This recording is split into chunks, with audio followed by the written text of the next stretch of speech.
I would like to acknowledge the traditional owners of the many lands on which we meet today and pay my respects to elders past, present, and emerging. Hi everyone, my name is Kathy and I would like to welcome you all to a special online event hosted in conjunction with Central Coast Local Area Health. Social isolation, social distancing, and disconnection are just a few of the significant impacts that COVID-19 has thrown upon many of us and the community. Whether working from home or being separated from friends, family, and support networks, various forms of isolation during this time have and are continuing to have enormous impacts on mental health and well-being. I would like to introduce Lauren Winch, a social worker with Central Coast Health, who will talk about dealing with the mental health impacts, how you can look after your own mental health and well-being, as well as how you can help those you're concerned about. Thanks very much, Kathy. Thank you, everyone. Thanks for joining us today. So my name is Lauren. So I'm with Central Coast Area Health and I'm with the Mental Health Service. So I'm just going to pop my presentation up for you guys to be able to see. So welcome and thank you for joining us today to be talking about this really important topic of social isolation and staying connected for your mental health and well-being. I'd like to start by acknowledging the Darkinjung people who are the traditional owners of this land, and I would like to pay my respects to elders past, present, and future, and I would like to extend my respects to any Aboriginal people who are present here today with us.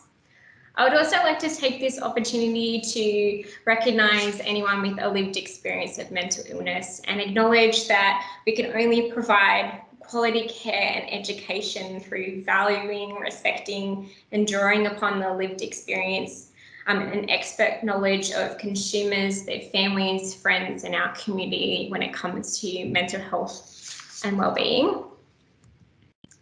The purpose of today is to speak about the challenges of social isolation in the current climate and acknowledge and discuss the impacts that these things can have on our mental health and well-being. One of my goals today is to hopefully reduce some of the stigma around mental health because these are really hard and challenging times and we all know that we all need a little help sometime. So today I'm going to be discussing mental health and social isolation, what to do if you're concerned about someone and how to really start that conversation of, are you okay? Because we do know that if we're concerned about a friend or family member, that can be really challenging. I'm going to go through when someone should seek professional help and what to do if you're struggling with your mental health. We're going to go through some tips for maintaining your mental health and well-being in a COVID-safe way, and also discuss some tips on staying connected with friends, family, and community. And I'll also give you some information around how to access mental health supports that's going to meet the needs that you have. So as mentioned, please feel free to ask any questions as we go along. There'll also be an opportunity to ask any questions at the end. Also, if anyone doesn't feel comfortable asking a question as we go along or at the end, I'm more than happy to be available afterwards to answer those questions offline. And I also have a handout sheet that can be sent out to everyone once we've finished, so there's no need to try and write down any of the information or numbers or supports that I recommend as we go along. So just enjoy the process. Just to start with, a little bit about myself. So my name is Lauren. I am a social worker and I specialise in mental health. Throughout my career here with Central Coast Health, I have always been in the mental health sector. I've worked in child and adolescent mental health as well as in acute mental health inpatient units, and currently my role is with the mental health disaster and recovery team. So I work specifically with people who've been impacted by a disaster, including COVID. And just a little fun fact, this is my rescue greyhound Penny. She's 5 years old and I adopted her about 4.5 months ago. And so I'm a true dog mum now. and she's the light of my life. Okay, so let's get into it. So I really wanted to start by talking about why is it important to look after your mental health and your well-being. The thing about mental health when it comes to humans is that it's an integral part of our wellness. As humans, all of our health is connected and can have a flow-on effect. And we know through research and just in general the importance that how mental health and physical well-being is all very much linked in us as individuals living a well and happy life. An analogy I like to use when talking about the importance of looking after mental health is your car. Now, you wouldn't just take your car to the mechanic and ask them to do an oil change every once in a while and expect that your car is going to run well year in and year out and that you're not going to have any problems. No, we know that you need to take your car to the mechanic regularly to get serviced, to get things replaced, and if something gets worn out, that it's important for the car to run well, last a long time, and also for safety. Our mental health is the same. Looking after mental health and physical health is all one, and it's important for us to live a well-balanced life and get the best out of what we can. So, and we all deserve to live a full and happy and supported life. So, social isolation. I know that social isolation is a term that's kind of popped up recently with COVID. COVID-19 has impacted our community in an unprecedented way, from the physical health impacts to the economic challenges. It's left no area of our lives unaffected. One of the most widespread impacts that COVID-19 has had on our community and the nation, though, has been social isolation. So what do we mean when we talk about social isolation? The definition of social isolation is a state of having minimal contact with others. And so while it's not a new concept for some people in our community, often our elderly and mentally ill individuals can often experience social isolation. Social isolation currently has been brought upon our community a lot by the physical distancing restrictions that have been put in place by health and government professionals to obviously slow and stop the spread of COVID-19. And therefore, it's impacted everyone and is something that has been really affecting a lot of people in lots of different ways. Another thing that often comes up is social isolation the same as being lonely or loneliness? The short answer is no. Social isolation and loneliness are two separate things. The definition of loneliness is a subjective state of negative feelings about having a lower sense of connection with others. So someone can be socially isolated but not feel lonely, and vice versa. But they often do go hand in hand. Social isolation really can often lead to loneliness. And so that's why they're often talked about together. So social isolation in our community has been taking upon lots of different forms, and it's something that has affected a lot of different people in different ways. It can look like not being able to see family and friends due to health conditions or risks. That could be someone who is a health professional and works in an area that might make them higher at risk of contracting the virus, and therefore they avoid seeing their friends and family to keep them safe. Or it could be because someone's got a health condition, they might be immunocompromised or elderly, and so therefore they're reducing the amount that they're seeing their friends and families because of their own health conditions. COVID-19 has definitely changed the way that a lot of work environments are being set up. it's seen a lot of organisations and services sending their employees to work from home. I know council is one of them that's definitely in that boat. So people working from home, so no longer needing to go into the office and having that interaction with their colleagues in the same way. So it's changed office environments, even if that's the case with sometimes some workplaces where some staff are in the office, some staff are at home, they might switch. But either way, it's definitely changed the way that our work environments have been for a lot of people, and it's bringing about that feeling of isolation from our colleagues in the community. Social isolation is also something that we've been seeing that's been impacting parents with children at school, as well as children, as some schools at different times have gone to homeschooling or distance education, which has really changed the way that a lot of families have been operating. So whether that's a mum or dad or caregiver taking time off work to be able to do the homeschooling with kids, or kids being at home and not having that same social connection that they would have with their friends. A lot of university courses have switched to an online delivery mode and have significantly reduced the face-to-face learning, which is often for our university age community members something that that social interaction and kind of experience of getting to go to university and experiencing uni life has definitely been altered. It's also something that we've seen a lot of cancellations of regular social and community events. Even these events with the library going from being face-to-face, where normally everyone would be able to get together and have a chit-chat. It's now being held online. Sporting events have changed. Even if the sporting events are on, we know that people have to remain within a safe physical distancing away from others. So it's not the same experience that we would often get when engaged in those kind of community events. And another big thing too is that we know that a lot of services and health supports have really altered in the way that they've been provided to the community.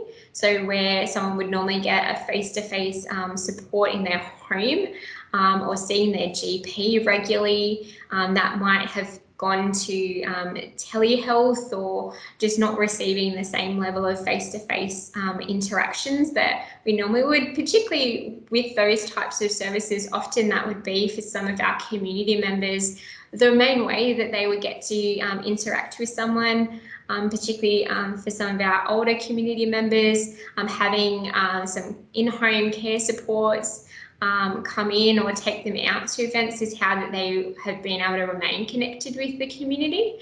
And so it's definitely something that COVID-19 has brought about significant changes and really increased the social isolation that a lot of people in our community have been experiencing.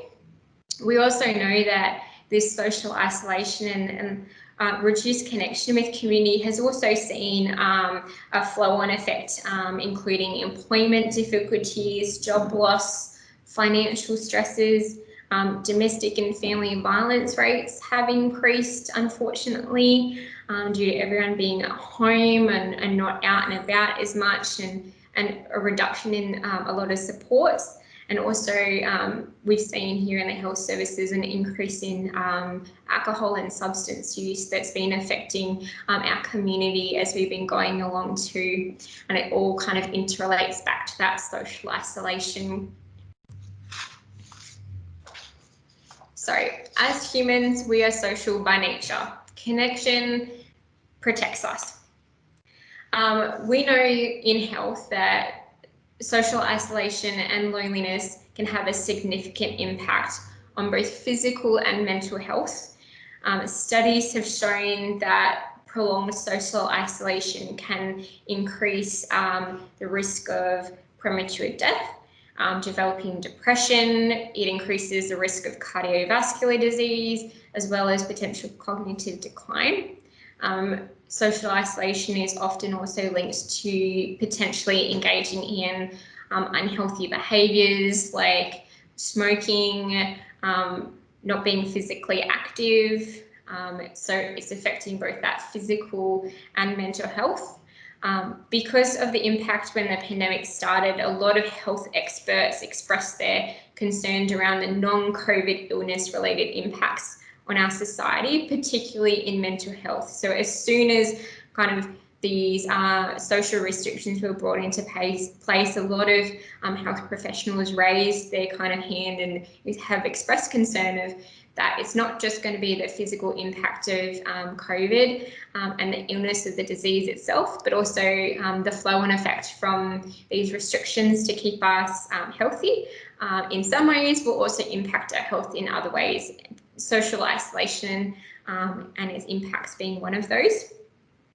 So throughout the pandemic so far, a lot of services such as Beyond Blue and Lifeline have seen a significant increase in the amount of individuals accessing their service due to their concern of mental well-being, and social isolation has been one of the largest contributing factors to that.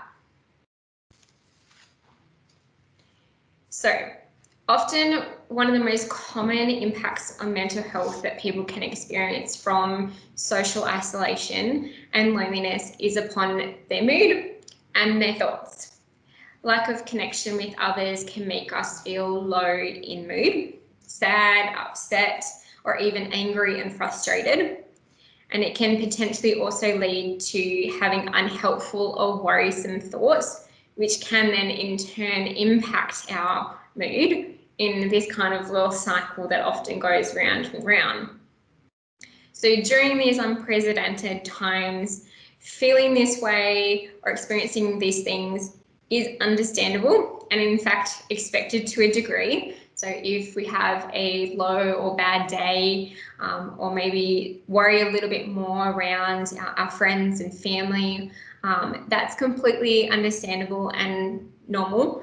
A lot of people are in the same boat. However, it is important to be aware that if these feelings and thoughts begin to impact upon daily life or continue to be experienced for a prolonged period of time, that it might be an indicator of someone experiencing a mental health concern that's a little bit more serious than just a little bit of low mood or worried thoughts, and can potentially indicate that someone's developing some more serious anxiety or depression.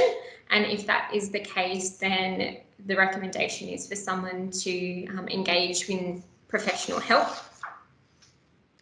So when we talk about anxiety, what does that actually look like? For some people, the stress and challenge of being socially isolated can lead to experiencing anxiety. Anxiety, in a simple term, is a response to stress. It's a fear or apprehension of what could happen or is to come. So anxiety in COVID times can look quite different for different people. It could present as being a fear of the virus itself, making people fearful or anxious about going out in public. One of the big things that I've heard in talking to people, particularly if they're experiencing a high level of social isolation, is that when they actually do get to go out and about, people are far more conscious of the amount of people out. Going out to the shops and seeing all the other people around is and can be really stress inducing. People are going, can't believe there's so many people here. People getting scared to get close to other people. People not kind of valuing your personal space and getting distressed if someone was to impact upon that. Being concerned around needing to seek medical support, but being worried about going to a hospital or to a GP, of perceived risks around that, as well as being anxious around not having contact with family and friends, whether that's will things go back to the way they were. So a small amount of anxiety in regards to this, like I said, is normal and often expected. However, it is more of a concern if this is something that becomes to impact on your daily life and is more out of proportion. For example, being a little bit concerned when you're going out to the shops, that's completely reasonable. It would be a concern though if it's stopping you from going out to the shops or engaging in something that normally with a bit of thought that you would happily kind of do. And for some people, it's just in general, that kind of general day-to-day anxiety and the relentlessness of that. That's when it's important to start seeking help instead of just waiting for it to go away. With the pandemic too, without there kind of being a definite end time for when it's going to be over, often that anxiety can really kind of continue on and develop and kind of grow from there. So speaking to someone in regards to that is really important. Aside from anxiety, big life challenges like being socially isolated and having significant changes in your life can be a common catalyst for changes in people's mood, emotions, and their overall thoughts. And that can lead to developing a depression. Now, depression or feeling depressed doesn't simply mean feeling sad or over a loss or something like that. Particularly during these times, like I've mentioned, some of those feelings are really kind of understandable. Depression, though, is often described as having an intense, sad or low feeling of loss and hopelessness. And these feelings begin to start affecting your daily life and what you do day to day.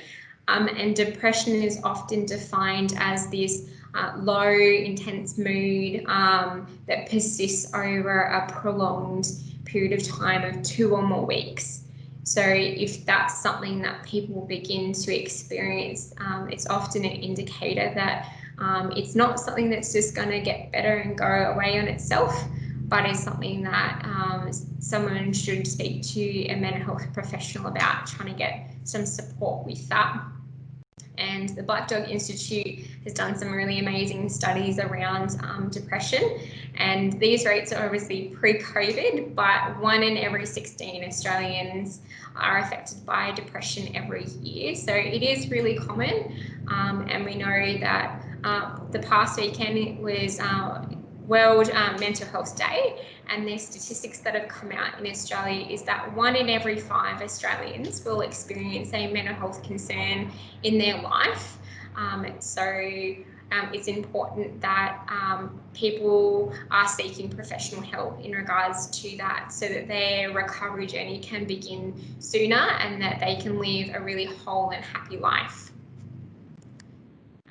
In regards to depression and anxiety and some of these big feelings that a lot of people experience, that COVID has definitely exacerbated, it's important to have this conversation as well. We know that many Australians have been experiencing suicidal thoughts due to the loneliness, the isolation, feelings of disconnection to others. And that may or may not be related to a mental health concern like anxiety or depression. But it is really important that we talk about this, and like I said at the beginning, I want to hopefully reduce some of the stigma around people getting help. So if someone you know or yourself is experiencing suicidal thoughts, it is really important to reach out for help. There are lots of services available to support you, and you're not alone. And we know that something like the social isolation that COVID-19 has brought about has made a lot of people feel this way and have these thoughts, and that you're not alone in experiencing that. And so I would highly encourage people to reach out and seek support. In saying that too, I know that often we might be aware of a friend or family member that we're concerned about. We might have noticed that someone that we know that they might not be going as well as they normally would.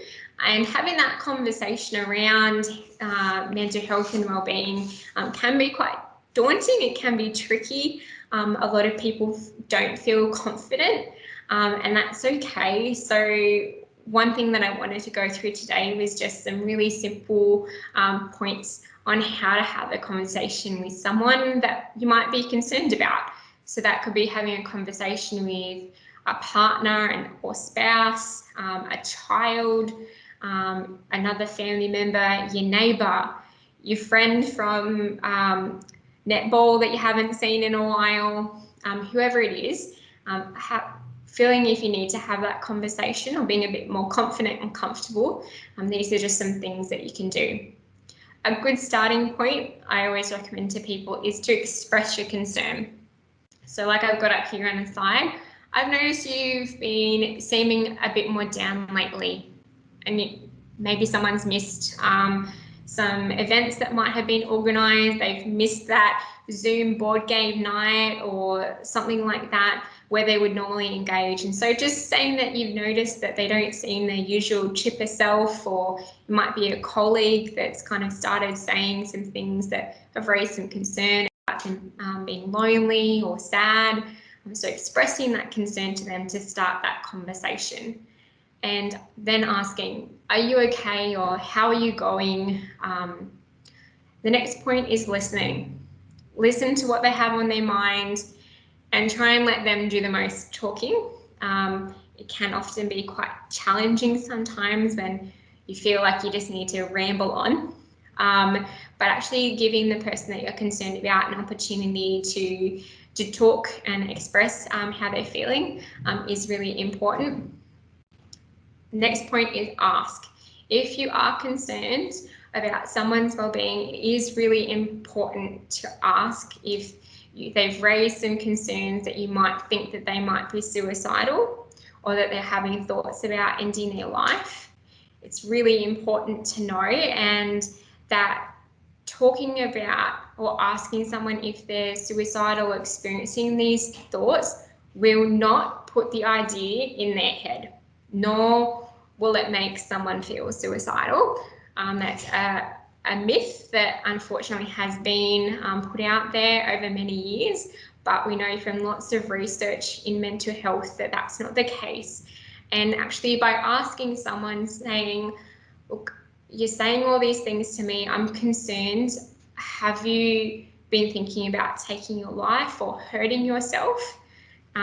Is actually going to encourage them to feel comfortable to talk about their concerns and about their feelings, and open up that space for them, because they know that you're there to listen to them and support them.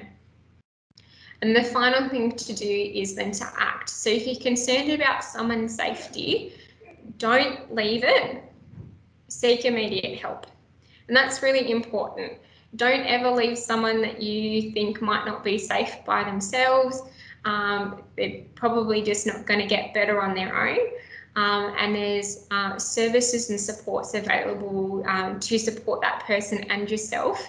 So seeking help immediately is really important once you've kind of got a bit more details. There's also lots of services that I'm going to go through at the end that if you're not too sure what to do and you've got concerns, you can always give them a call, and they'll be able to talk you through how to support someone as well, or give recommendations around what's going to be the most appropriate way to kind of handle that situation and provide that support that the person you're concerned about needs.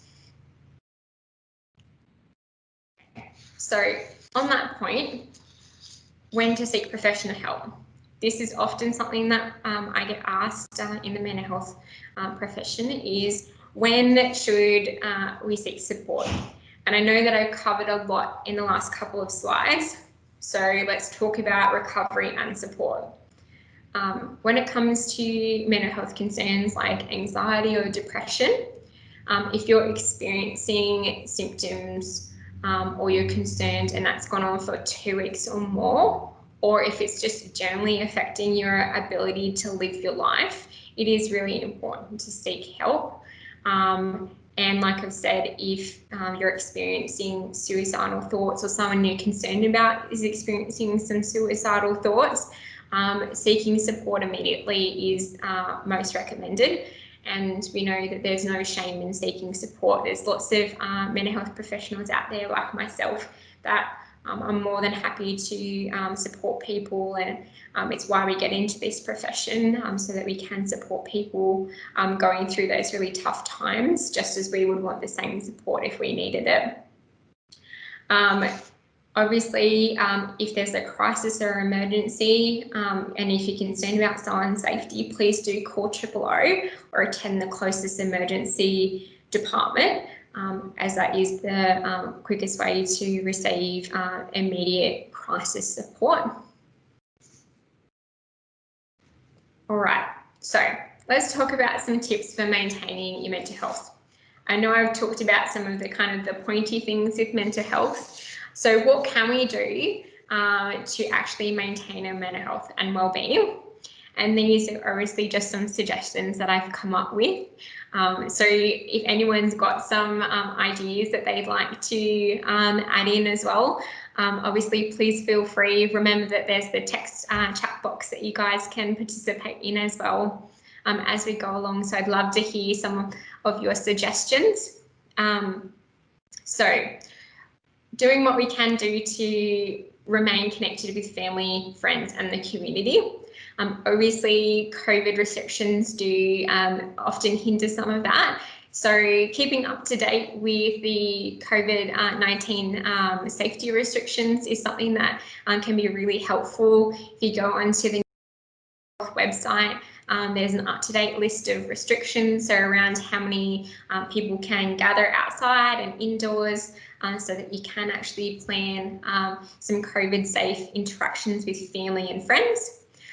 There's also looking at some getting creative with the ways that you engage. Is that having a board game and pizza night with your friends via Zoom? Is that starting a family Facebook group chat? Joining these online events that the library is having is a great way to participate with some community activities as things shift from being in person to online. So looking at different ways that we can engage, and if you do go onto the Central Coast Council website and the library, there's some great options for the young and the old families on different options and events that are on and available at the moment, particularly coming into summer, and we try and do activities in a COVID and summer safe way. Another option is trying to maintain regular contact with your GP, or if you're already engaged with the mental health support. I know that a lot of people, it is just that telehealth option, but trying to keep regular contact with your GP, particularly if you're not doing too well, letting them know if you're not feeling your best. If your work situation has changed, or your family situations have changed and you are more socially isolated, letting your GP know so that they can kind of be kind of keeping tabs on things, checking in with how you're going. Also too, a big thing for a lot of people, where people have gone from potentially having options of being outside a little bit more, they're being at home, they're not getting the same level of sun and fresh air, so maybe your GP needs to kind of keep tabs on like your vitamin D levels and all of that kind of stuff. So just to really look after both your physical and your mental health. On that note, it could be considering linking with a psychologist or counsellor, which you can do via your GP. Now, when I say this, often I say to people, you don't have to have a mental illness or a mental health concern to see a counsellor or psychologist. Sometimes just having that independent third-party person that's there to listen to you about your daily lives, your family stresses, what's going on with work, or any challenges that you're having, just generally building your self-esteem and your confidence in who you are as an individual can be really helpful. Particularly too, they might point out some things that you didn't realise before that can improve your overall well-being and your mental health.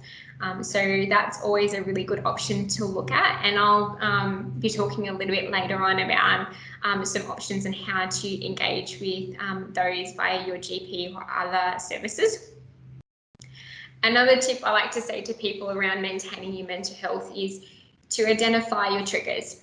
Now, what I mean by this is have a good think about the things that might be stressing you out. Is it getting up of a morning and first thing you do is picking up your mobile phone and going on social media, or going along the news sites and seeing all of the things that are going on with COVID or in the world that's not very nice, and is that getting you down? Is it checking your work emails constantly all the time that's making you stressed because you can't see your colleagues, you don't know where they're up to in that project that you guys are working on? All sorts of different things like that. So really kind of considering what is it that might be impacting your mood in general. The next one is a pretty stock standard one, but it is really important. The importance of engaging in regular physical activity, and if that's not, you're not able to attend a gym or a sporting group or something like that, just having general daily physical activity is really good for our mental health and well-being. There's been some studies that have shown the big link between just getting that kind of 10-15 minute walk every day, getting a bit of fresh air and sunshine can really improve your overall mental health and how you feel. Often it's a great way to kind of reset if you're in a bit of a funk, you're not having a good day, you're feeling quite stressed out. Doing a physical activity, whether it's yoga, taking the dog for a walk, going down the beach, doing laps in the backyard, whatever you can do, is really good at kind of resetting your mind and kind of giving you an opportunity to kind of rethink how you're feeling. Creating a routine is the next one on my list. And that's really important, particularly with social isolation and when our work lives have changed, if we're working from home. I know a lot of people initially thought that it was the greatest thing ever if they now home and they're like, great, I don't have to get up and get dressed, I can just do my work in my pajamas.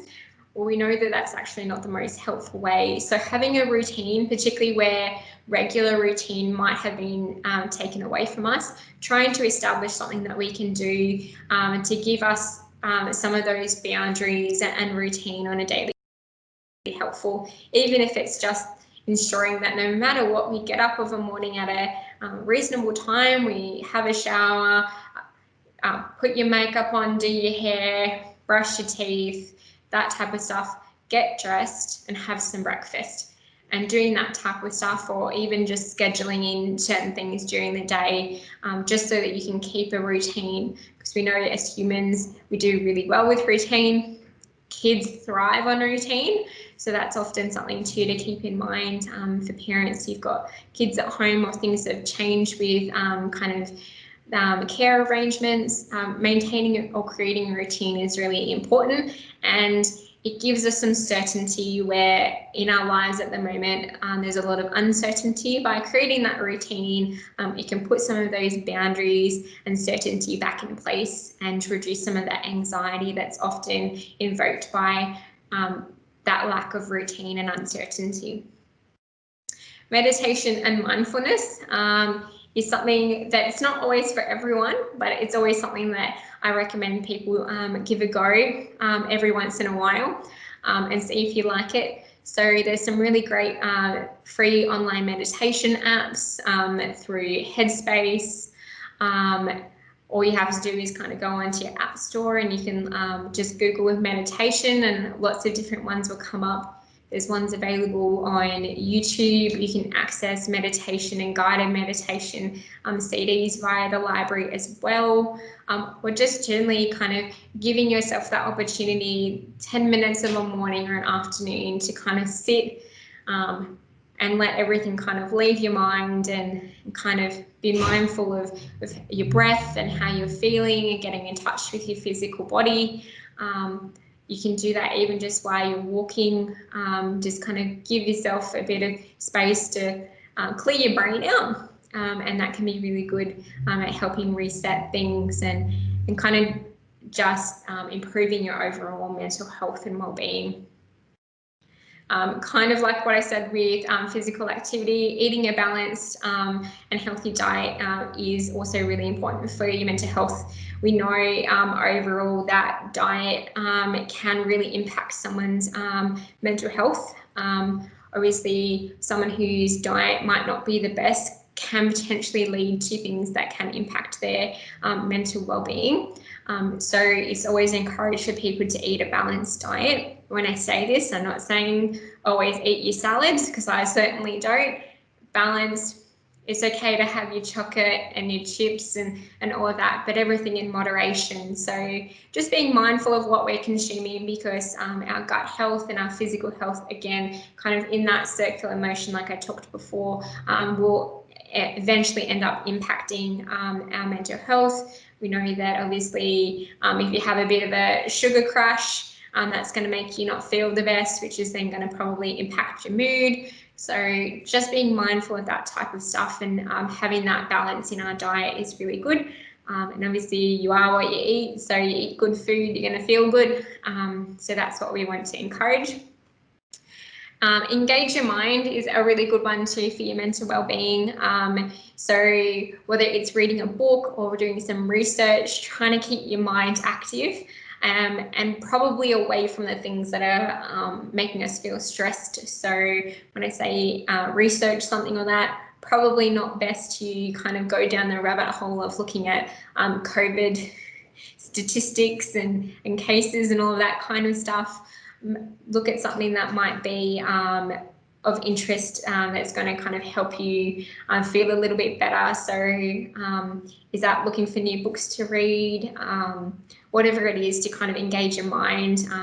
Word puzzles are always good. A bit of Sudoku never hurt anyone. So do something to kind of keep your mind active and on the go. Arrange a friend to check in is always a really good one, particularly now with kind of not seeing our friends and family as much. Having a bit of a buddy system, particularly if you've got a friend or you're not feeling the best yourself, kind of is having that agreement where I'll make sure that I text you and you text me and we kind of check in with each other. Tell them if you're having a crappy day and say, look, I'm not doing the best today, and they might be able to give you some suggestions of, hey, have you gone outside today? Have you done something enjoyable? What's going on? What can I do to help you? And vice versa. So that can be a really good way to kind of just keep on top of your mental health and well-being, but also support a friend or family member through it as well. So there's lots of different options with that kind of stuff. And finally, another tip for maintaining your mental health, particularly with being at home a lot more for a lot of us, is just being mindful of your alcohol use. Obviously, if you're at home a lot more, it is a little bit easy to go from one glass of wine with dinner to maybe 2 or 3, which in the beginning can feel quite nice, but over a prolonged period of time can lead to other physical and mental health concerns. So just being mindful of your alcohol consumption too is going to improve your overall mental well-being. And that's, yes, do we? Just letting you know that Adam's popped a little tip into the chat box about self-care and being a little bit selfish for yourself. Yeah. That's a great idea, Adam, and you're completely right. Sometimes it is with the self-care being a little bit selfish. Is it having a pamper night for the ladies? Is it indulging yourself and making sure that you get to watch your footy on the weekends? Whatever it is that it's okay during these times to make sure that you're putting your health and well-being right at the top there, because at the end of the day, our mental health and our physical well-being is the one thing that's going to be with us throughout our lives, and maintaining that is really important. So thank you, Adam, for sharing that. So if we move on to some tips for staying connected. So this kind of goes hand in hand with some of the things that I've already been saying around maintaining your mental health. So like I said, a real good tip is being flexible. So is that spending time with friends and family, or the way, like doing some online events, having some Zoom or Skype dates and catch-ups, just being generally flexible with the way that you might need to spend time with people, and just kind of being okay with if a restriction comes in place that might change some of your plans, trying to take it in the stride and say, all right, well, we can't do that, so what's another option that we can look at? So being flexible with that. So again, creative catch-ups. My partner's younger sister was educating me recently around Netflix Party and how you can have an option to watch movies with your friends via Netflix, like having everyone over for a movie night, which I think is great. So there's lots of different options around that. Kind of be flexible and get creative with the way that we can stay connected with people. Getting outside, like I've mentioned, exercising too, trying to use that as an opportunity to connect with people in a COVID safe way. So is that going for a walk, where obviously when we're outside we can be a little bit more assured of being able to maintain the 1.5 metre physical distance from people. So going for a walk with a friend or neighbour, stroll along the beach. So trying to do those kind of catch-ups in an outdoor manner can be really good. Pet companions. Now, as a recent fur mum, this is a big thing for me. So whether it's having a doggy play date or just in general kind of engaging with people who have similar pets, it could be, do you take your dog? You decide that you might want to go to dog obedience and get to meet people in that way, while still being able to maintain these kind of COVID safe options while enjoying the company of pets. Quality time, so enhancing the quality of your interactions. So that means putting away the mobile phones. Got kids, maybe telling the teenagers to put the phone on silent because they might not be able to actually put the phone down, but at least if they can put it away. So being really mindful of the time that we are getting to spend with people and limiting those distractions. So it might even be that if you are going to look at doing a bit of a staycation, turning the phone off, turning the social media off. I've heard some people have suggested even deleting for a period of time their social media apps, or turning off the notifications so that they're not getting that kind of constant bombardment that's then impacting when they do get to see people, the quality of their time that they're spending. Networking. So looking for online groups that share similar interests or hobby that you might want to take up. So one of the things that COVID has been of benefit is that we've seen a lot of great online groups and networks where people have been looking to kind of connect with other people to improve their social connection while they're feeling socially isolated. So there's lots of great groups out there. So if you've got an interest, consider maybe having a Google or a Facebook search around some topics that you are interested in, whether it's if you've got a pet, finding a group that has a similar type of pet, or if you're interested in taking up a hobby and want to learn more or engage with people that do that, so you can get educated and make some friends. Networking online in particular is a really great way to try and do that. Invest in your current social network. Now, this is a bit of an interesting one, and that's because not everyone needs to feel that they need to make new friends. For some people, we need to acknowledge that this is often a little too overwhelming, and that's okay. So it's okay to be investing in your current social network. Not everyone has to feel that this time right now is a time that they need to go out and make lots of new friends. So it's okay to be really investing your current time in your current kind of friendships, and not feeling that you need to be pressured to go and make lots of new friends or connections, but it's okay to really kind of focus on your family and friends in trying to stay connected. Like I've mentioned, online-based social activities.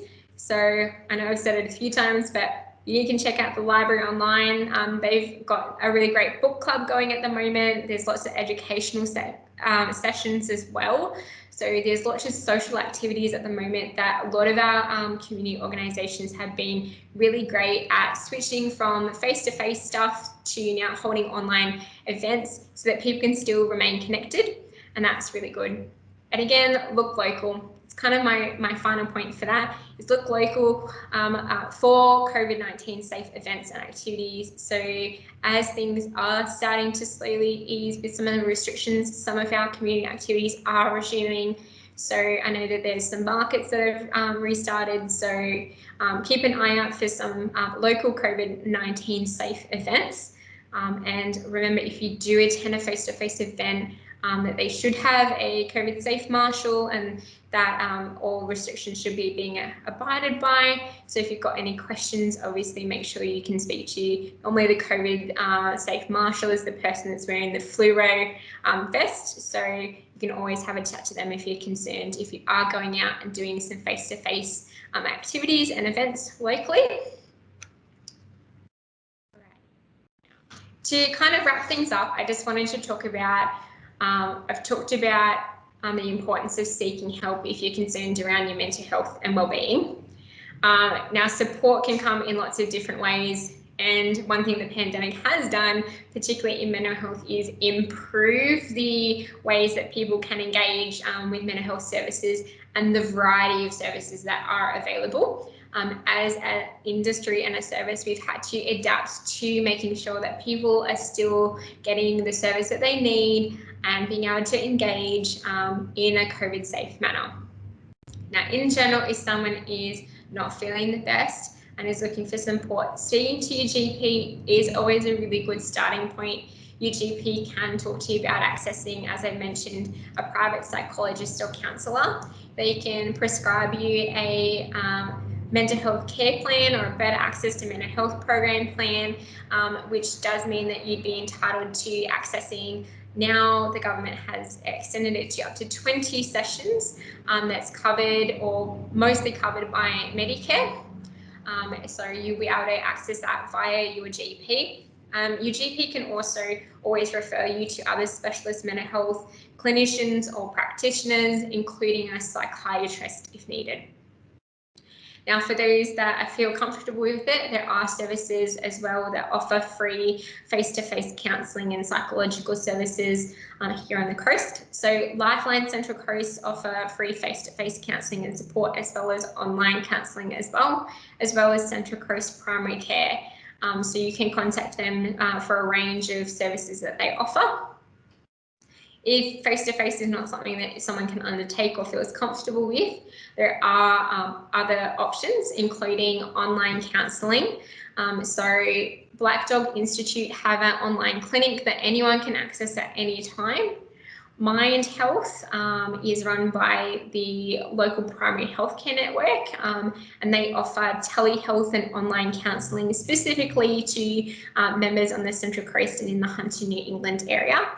Beyond Blue and Lifeline also offer online counselling options as well that can be found just by going to their website. And then you've got your telephone supports. So if you are really concerned about someone's mental health or wellbeing, you can always give the New South Wales Mental Health Telephone Access Line number a call. That's that 1-800-011-511 number. That's staffed 24 hours a day, 7 days a week by trained mental health clinicians within the health service. So you can always give them a call. Also Lifeline, the suicide callback service, Kids Helpline, Beyond Blue and Healthline Direct also offer 24-hour telephone services as well. So I do acknowledge that not everyone is comfortable talking over the phone. So with that, a lot of these services, including Mind Health, Lifeline, Beyond Blue and Kids Helpline, all offer a text and web chat option, which some people can find is a lot easier to kind of start the engagement. It gives them a little bit more time to kind of gather their thoughts without feeling that they've got to kind of blurt it out to someone that they don't know. Particularly young people often find that using the Kids Helpline or Headspace online text chat options can be really helpful for them to start in that engagement process. And it's always a good option for people who prefer that and to get themselves started. So wraps everything up. So do we have any questions? I do realise that they have crammed a lot of information and a lot of things into a reasonably short amount of time. So if anyone has any questions or would like me to kind of go back over something, I'm more than happy to do so. Feel free to unmute your mic as well too if you'd like to ask a question, or pop it in the chat box.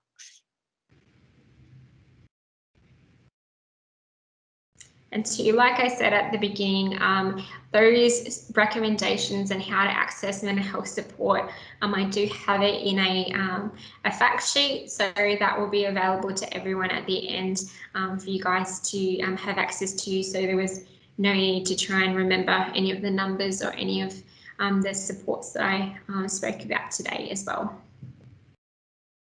And we'll email that out to everybody who's registered. If you haven't registered, just make sure that you provide us your email address and we'll send it out to you. And Anne just popped the email address in the chat box there for everyone. Okay, it doesn't look like we have any questions at this stage, so I think we'll leave it there, and feel free if you do have questions to get in touch, and we're more than happy to find out the answers for you. So that brings our presentation today to an end. Thank you everyone so much for joining us. We do have a number of events coming up, so if you're interested, jump online and have a look.